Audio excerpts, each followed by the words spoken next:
Clint Eastwood named the 7 most beautiful women in Hollywood long before he became a legendary director. Before the Oscars, before the iconic roles, Eastwood was just a man with a sharp eye for real beauty. Not the polished, manufactured kind pushed by Hollywood, but the kind of beauty that changes the whole energy in a room the second she walks in. In rare interviews through the years, Eastwood revealed the 7 women who left him completely speechless. The faces that defined a golden era of Hollywood glamour unlike anything today. But what made them beautiful in his eyes wasn't just perfect features or youth. It was something deeper, something powerful, something almost dangerous. The kind of presence that separates a pretty face from someone truly unforgettable. Today, we reveal Eastwood's personal list of the most beautiful women ever to light up the silver screen, and why each one earned a place in Hollywood's most exclusive. I was kind of going to do your show because I didn't know if I'd have time before I fled off to London. But Pantheon. Number 7, Raquel Welch.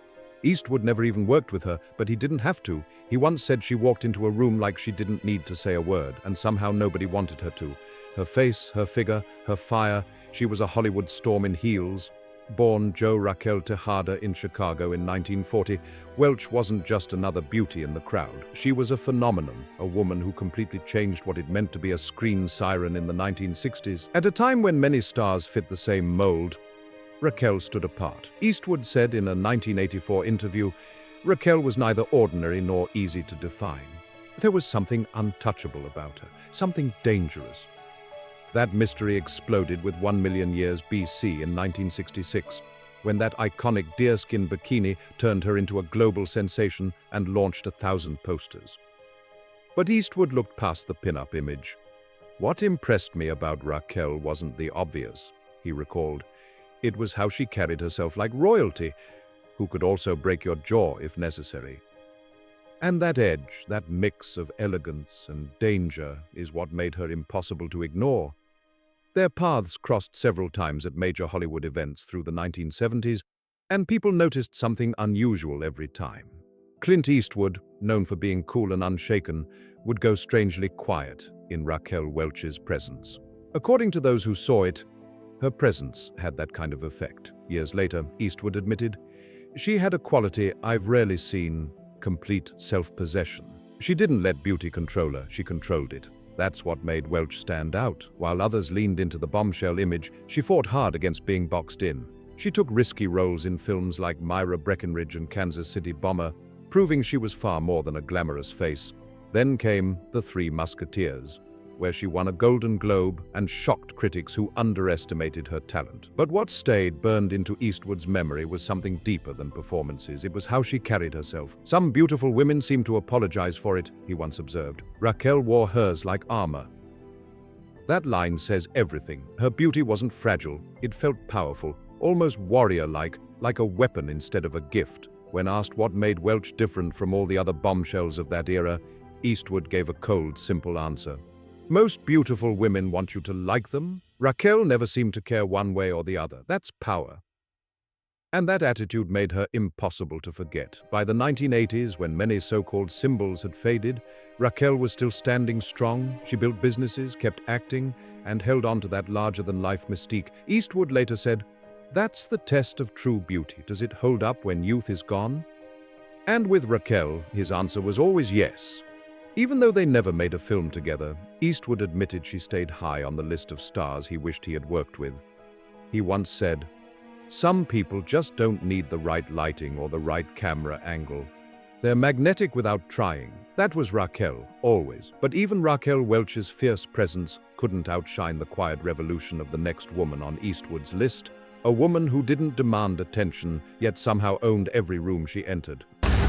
Pour notre film et pour la Croix-Rouge. Permettez-moi de vous dire, Audrey Hepburn, que vous parlez. Number 6, Audrey Hepburn. Not his type on paper, but she made the list anyway. Clint called her the definition of class, with a face made for silence. He admired her grace, restraint, and timeless femininity. She didn't need to seduce, she just existed. And somehow that made her even more captivating. While Clint Eastwood was building his image on rugged masculinity and quiet toughness, Audrey Hepburn seemed to come from a completely different world. She was delicate refinement, European sophistication, pure elegance. On paper, she should have been the opposite of everything that drew his attention. But Clint couldn't look away. I remember seeing Roman Holiday when I was still figuring out who I wanted to be in this business, Eastwood recalled in 1976. I was struck by how she didn't seem to be trying. Everyone else was acting, she just was. And that natural presence stunned him. Born in Belgium in 1929, Hepburn survived the Nazi occupation in the Netherlands before rising from ballet to become one of Hollywood's most unforgettable stars. Then came Roman Holiday in 1953, and everything changed. She won an Academy Award and introduced a new kind of beauty to the screen, graceful, sophisticated, and completely unlike the glamorous bombshells dominating that era. She was the opposite of what Hollywood thought a woman should be, Eastwood once noted. Too thin, too European, too elegant. But you couldn't take your eyes off her. That's what made her dangerous in her own quiet way. She broke every so-called rule and still became a legend. Their paths only crossed twice, once at a studio event in 1962 and later at an Academy Awards ceremony. But both meetings left an impression. Eastwood, usually fearless to the point of swagger, admitted he felt strangely nervous around her. There was something almost otherworldly about her, he said, like she was made of finer materials than the rest of us. What fascinated him most was a quality few people could explain. Hepburn could project strength through fragility. That paradox pulled him in. Most actors try to seem stronger than they are, he observed. She had the confidence to appear vulnerable, which takes a different kind of strength altogether. That wasn't weakness, that was power. Her performances in Breakfast at Tiffany's, My Fair Lady, and Wait Until Dark proved her range. But Eastwood pointed to The Nun's Story as her most beautiful performance of all. That film stripped away everything external, he said. No glamorous costumes, no famous jewelry, just her face expressing things most actors couldn't convey with 1,000 words. That kind of screen presence can't be faked. And when Hepburn stepped away from Hollywood to devote herself to humanitarian work with UNICEF, Eastwood's admiration only deepened. For him, she wasn't just beautiful because of how she looked. She was beautiful because of what she represented. But as timeless as Audrey Hepburn was, the next woman on Eastwood's list brought a completely different kind of spell. One built on mystery, fire, and a beauty Hollywood still can't explain. True beauty reveals itself in what you do when the cameras stop rolling, Eastwood remarked after Audrey Hepburn's death in 1993. And that statement said everything. By his measure, she may have been the most beautiful person in Hollywood history, not just because of her face, but because of the grace she carried when no one was watching. What separated Hepburn from everyone else in Eastwood's eyes was that her beauty came from within. It wasn't about glamour alone, it was about depth, he once said. Most beautiful women make you think about them. Audrey made you think about yourself, who you could be, how you could behave with more grace. That's a rare kind of power. Years later, when asked which actresses modern Hollywood should learn from, Hepburn's name always came first. We don't make them like that anymore, he lamented in 2008. Someone who understood mystery is more powerful than exposure. Who knew that what you don't reveal is as important as what you do? That wasn't just admiration, that was reverence. But while Hepburn represented restraint and elegance, the next woman on Eastwood's list brought something completely different, something explosive, a beauty built on sensuality, force, and raw presence that crossed continents and changed Hollywood's idea of female power forever. Our network, and it is called Aurora. Now, you haven't done a film in some time. Sophia Loren, powerful, bold, unapologetically sensual. Clint once said she was dangerous in the best possible way. Her beauty wasn't delicate or fragile, it was dominant. Where Audrey Hepburn whispered, Sophia Loren commanded. Born Sofia Villani Ciccolone in Rome in 1934, Loren rose out of war-torn poverty in Italy to become an international symbol of mature, undeniable femininity. And she didn't fit the mold Hollywood usually worshipped. That's exactly what made her impossible to ignore. American beauty in the 50s and 60s was about looking like a girl, Eastwood observed in 1971. Sophia was all woman. That line alone explains her impact. There was nothing timid or youthful about her appeal. It was confidence, fire, and something almost intimidating. Eastwood first met Loren at the 1965 Cannes Film Festival, and even though the encounter was brief, he never forgot it. Some people fill a room gradually, he recalled. Sophia kicked the door down, not with effort, but with a kind of confident sensuality that made everyone else seem like they were half asleep. That wasn't ordinary star power. That was domination. She didn't enter a scene, she took it over. And for Eastwood, that made her unlike anyone else in Hollywood. But as overwhelming as Sophia Loren's presence was, the next woman on Eastwood's list carried a beauty even more mysterious. The kind that didn't just turn heads, it haunted people long after she was gone. What struck Eastwood most wasn't just Sophia Loren's legendary beauty, it was the intelligence and humor behind it. To him, that changed everything. Beauty without brains is boring after 5 minutes, he noted. And with Sophia, boredom was never possible. He said her eyes gave away a mind always working, always calculating, always 3 steps ahead of everyone else. That was the secret behind her magnetism. She wasn't just admired, she was formidable. Loren's rise to stardom came through her powerful collaborations with director Vittorio De Sica, leading to her explosive Oscar-winning performance in Two Women in 1960, the first Academy Award ever given for a foreign language performance. And to Eastwood, that role revealed what made her truly beautiful. It wasn't vanity, it was fearlessness. She had the willingness to be ugly when the role demanded it, he said, to show anger, desperation, rage, emotions many glamorous stars avoided because they weren't flattering. But Sophia leaned into them, and that made her even more captivating. While many Hollywood symbols projected charm meant to invite approval, Eastwood believed Loren's appeal came from the opposite. Distance, mystery, the sense she was always slightly beyond reach. She wasn't asking for approval, he observed. That's what made her magnetic. Then he delivered a line that said it all. Most beautiful women seem to be asking, "Do you think I'm beautiful?" Sophia already knew the answer.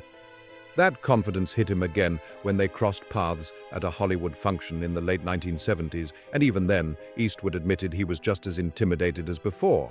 Some women become less imposing as they age, he said. Sophia only became more so. Her beauty didn't fade, it evolved. Like wine, richer, more layered, more fascinating with every passing year. What impressed him even more was her refusal to bend to Hollywood's expectations. She kept her Italian identity, her accent, her ties to European cinema, even while conquering American audiences. She never let the system reshape her. She didn't come to Hollywood to be remade in its image, Eastwood noted. She came to remake Hollywood's image of what a beautiful woman could be. That's not glamour. That's power. And when asked what made Loren different from all the great beauties he had known, Eastwood pointed to how comfortable she was with her own strength. Most beautiful women are taught to make men feel strong, he said. Sophia made you feel like you needed to prove you were strong enough for her. That is a whole different kind of appeal. But as bold and commanding as Sophia Loren was, the next woman on Eastwood's list captivated him in a completely different way, not with force, but with something harder to explain, an ethereal presence, almost haunting, that stayed with him long after their briefing. Un choc après l'autre, le choc de quitter ma famille, le choc d'être dans un milieu que je... Encounter. Number 4, John Seberg.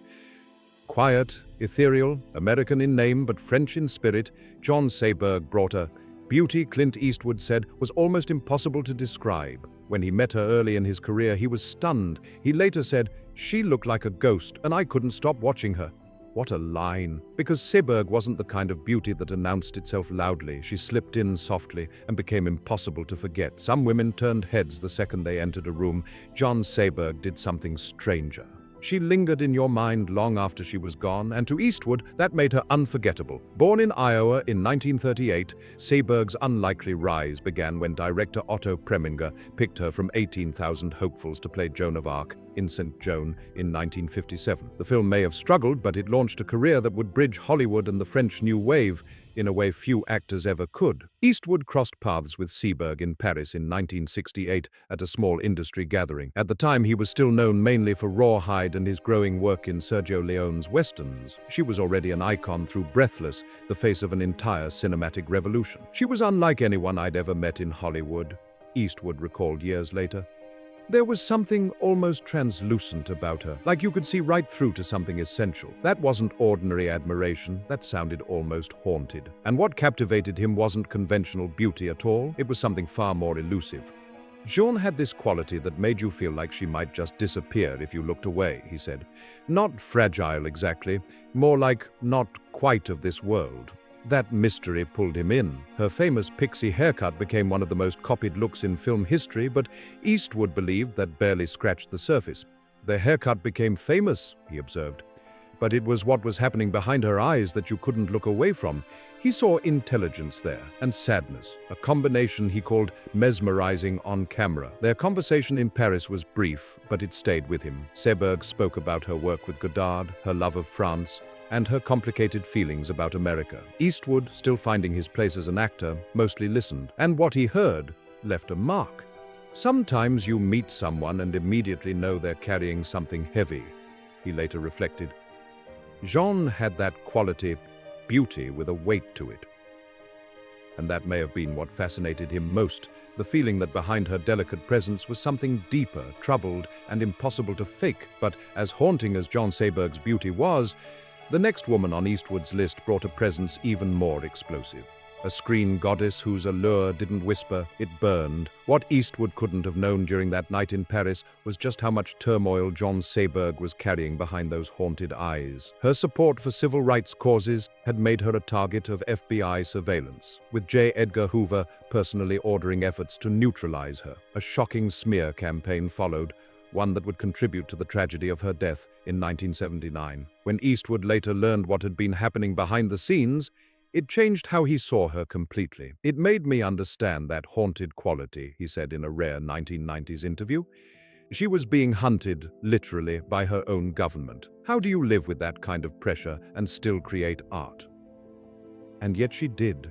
That only deepened his admiration. To Eastwood, Seberg's beauty could never be separated from her vulnerability. That sadness, that tension beneath the surface was part of what made her unforgettable. Some faces just stick with you, he said decades later. I can still see her exactly as she was that night in Paris. And then came the line that captured it all. Some beauty doesn't fade because it wasn't about youth in the first place, it was about something more essential. That's the kind of beauty that lingers forever. But while Seberg represented fragile, almost ghostly beauty, the next woman on Eastwood's list carried something entirely different. Classical elegance and a strength that demanded respect. The people that look for stories. And she lived in that building, and he told her that my parents... Number 3, Ingrid Bergman, Hollywood royalty, and one of Eastwood's lifelong screen crushes. He praised her as a woman who looked the same in every light and never needed help hitting her mark. That meant something to him. In a town built on illusion, Eastwood believed Ingrid Bergman stood for something real, something unvarnished, something authentic. Born in Stockholm in 1915, Bergman brought European sophistication to Hollywood and helped transform American cinema in the 1940s. But she wasn't just a great beauty, she was a towering actress. Her performances in Casablanca, Notorious and Spellbound, made her legendary, and Eastwood never stopped admiring the weight she brought to every role. There was weight behind her beauty, he said, and Clint respected that most of all. She wasn't decorative, she was commanding. Her face held intelligence, emotion, and quiet authority that couldn't be manufactured. Eastwood never worked with Bergman, but he met her at a Directors Guild event in 1978, just 2 years before her death from breast cancer. And that encounter left a lasting mark. Because as much as Ingrid Bergman was admired for beauty, it was her depth, her dignity, and the force behind her presence that made Clint Eastwood see her as something even greater, almost untouchable. Despite being in declining health when they met, Ingrid Bergman made an impression on Eastwood he would talk about for decades. Some stars get smaller when you meet them in person, he recalled in 2000. Ingrid was exactly as substantial in life as she was on screen. What a statement. To Clint, there was nothing artificial about her, no illusion, no tricks, no hiding behind makeup or perfect lighting. What struck him most was Bergman's complete comfort in her own skin, something he believed was rare in Hollywood. Most actresses of that era were terrified of aging, he noted. Ingrid seemed to welcome it. That stunned him. Every line on her face looked earned, every year visible. And to Eastwood, there was tremendous beauty in that kind of courage. And Bergman had proven that courage long before. Her career was nearly destroyed by scandal when she left her husband and daughter for Italian director Roberto Rossellini in 1950. The affair shocked Hollywood and made her persona non grata for years. But Eastwood admired how she stood through the storm. She paid a heavy price for living honestly, he said, but she never apologized for following her heart. To him, that integrity was its own kind of beauty, maybe the rarest kind. What impressed him wasn't only Bergman's classical beauty, but how she used it in service of truth, never vanity. He often pointed to Autumn Sonata as proof. "Watch Autumn Sonata," he said in a 1992 interview. She plays a concert pianist who's essentially destroyed her daughter's life. No vanity, no attempt to seem likable. just truth. That blew him away, because as he saw it, many glamorous stars feared playing difficult or unlikable women. Ingrid sought those roles out. She wasn't protecting an image, she was chasing honesty, and that fit perfectly with Eastwood's own beliefs about beauty. He preferred authenticity over Hollywood polish, and Bergman embodied that. She was revolutionary without trying to be, he observed. In an era of heavy makeup and tightly managed images, she allowed herself to be photographed in natural light, often without makeup at all. She trusted her face to tell the story. That kind of confidence fascinated him. She didn't hide age, pain, or imperfection. She used them, and when asked why Bergman's beauty endured across generations, Eastwood pointed to one thing above all: her willingness to reveal herself completely, not just on screen, but in life. And for Clint, that made her beauty feel almost untouchable. But even Ingrid Bergman's quiet greatness couldn't eclipse the next woman on his list, a legend whose beauty carried danger, mystery, and a spell Hollywood still chases. "Most movie stars show you a carefully constructed version of themselves," Eastwood once said. "Ingrid gave you everything: her joy, her pain, her strength, her weakness." And to him there was something deeply beautiful in that kind of honesty. It wasn't performance, it was exposure. That's what made her unforgettable. But while Bergman represented beauty built on authenticity and artistic integrity, the next woman on Eastwood's list was someone he knew far more intimately, and far more painfully, because this wasn't distant admiration. This was elements, and I keep saying it has a little something for everybody, but it's a detective story, basically. It has a lot of action in it, but it's also a love story, which is interesting. Personal. Number 2, Sondra Locke. Their relationship was long, complicated, and impossible to forget. He cast her in 6 films, shared more than a decade with her, and through everything, Eastwood admitted one thing never left him: "I never got over how she looked at me when the cameras weren't rolling." What a confession. She wasn't just beautiful to him, she haunted him. Some beauty stays at a distance, admired from afar, but Sondra Locke's beauty became tangled up in Eastwood's own life, creatively, emotionally, even destructively. That made it something far deeper than attraction. Born in Tennessee in 1944, Locke earned an Academy Award nomination for The Heart is a Lonely Hunter in 1968, long before meeting Eastwood on the set of The Outlaw Josie Wales in 1975. But once they crossed paths, everything changed. What followed was a personal and professional bond that stretched across 6 films and nearly 14 years. There was something about her the camera couldn't fully capture, Eastwood said years after their relationship ended. A kind of wounded intensity that came through her eyes. You couldn't look away from it. That intensity fascinated him. Their first collaboration revealed a completely different kind of beauty than Hollywood usually celebrated. Not polished, not glamorous, not carefully packaged. Something raw, something exposed. Sondra didn't try to be beautiful in the conventional sense, he noted. Her beauty came from somewhere deeper, a willingness to expose herself emotionally. And that vulnerability could be almost unsettling to watch, which made it even more powerful. Across films like The Gauntlet, Every Which Way But Loose, Bronco Billy, Any Which Way You Can, and Sudden Impact, their chemistry was impossible to ignore. Locke often played women whose toughness hid deep vulnerability, and Eastwood believed that mirrored something real in her.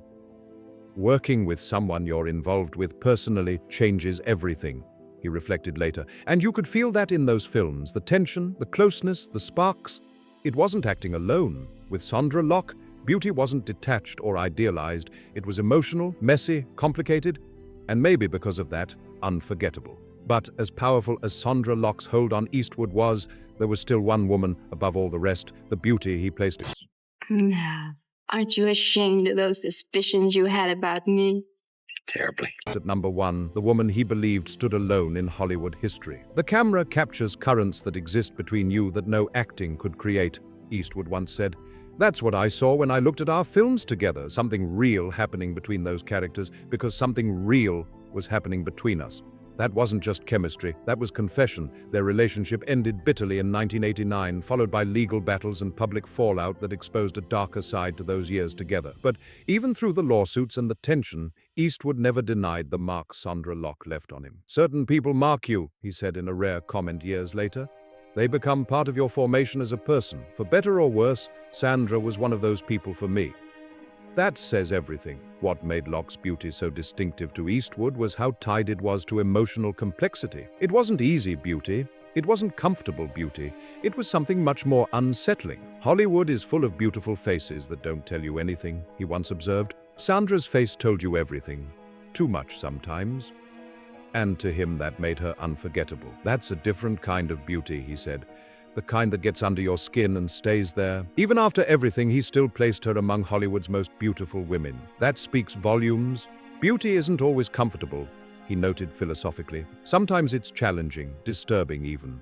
But it still affects you, maybe even more deeply. And with that, Eastwood hinted that beauty isn't always about perfection. Sometimes it wounds.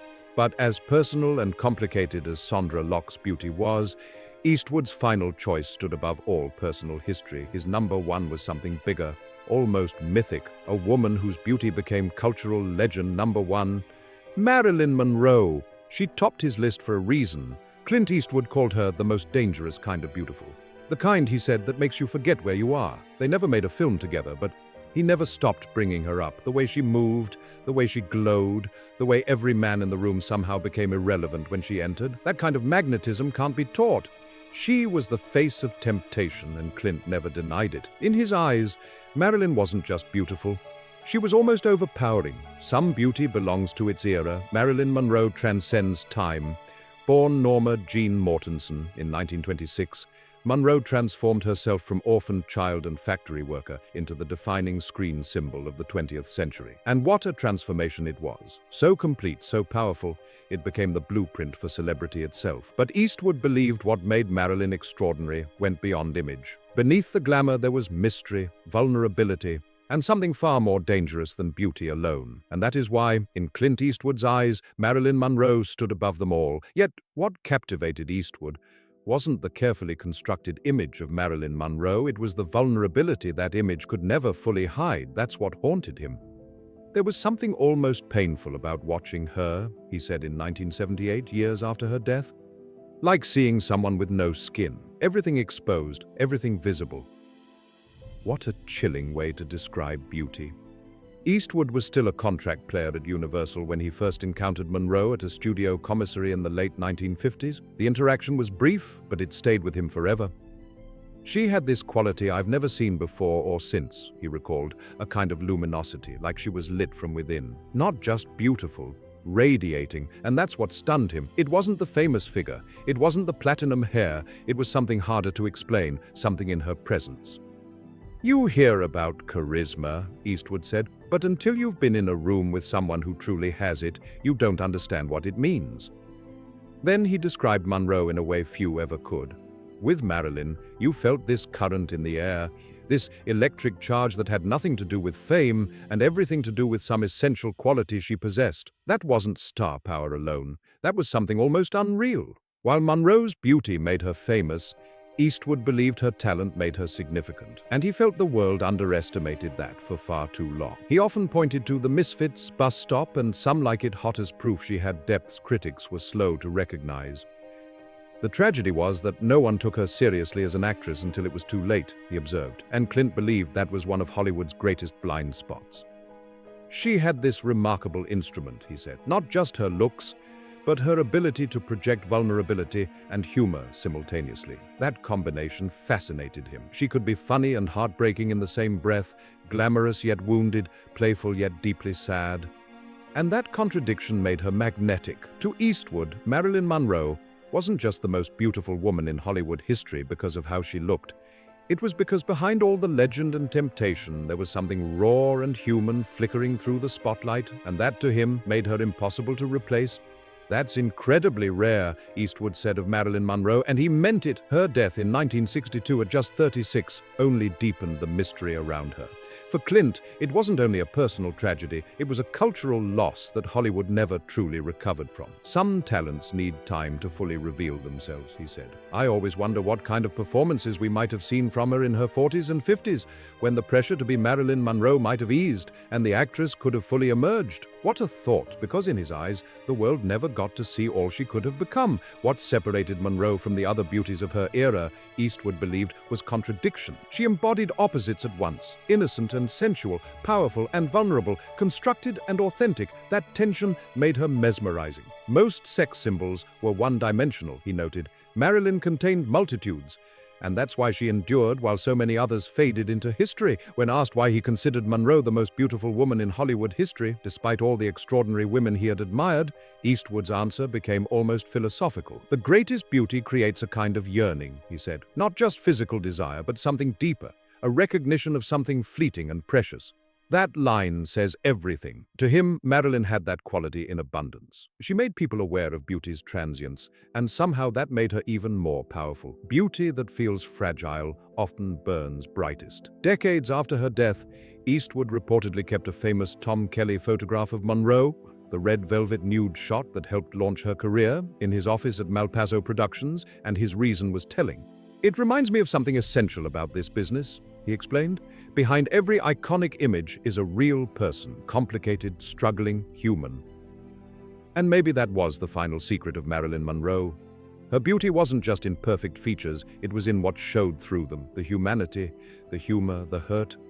That's what made her unforgettable. That's why Clint Eastwood placed her at #1, from Raquel Welch's fierce power to Audrey Hepburn's grace, Sophia Loren's fire, John Seberg's haunting mystery, Ingrid Bergman's authenticity, Sondra Locke's emotional intensity, and Marilyn Monroe's timeless spell. Eastwood's list wasn't just about beautiful women, it was about women whose presence changed Hollywood forever. But what do you think? Did Clint Eastwood get it right?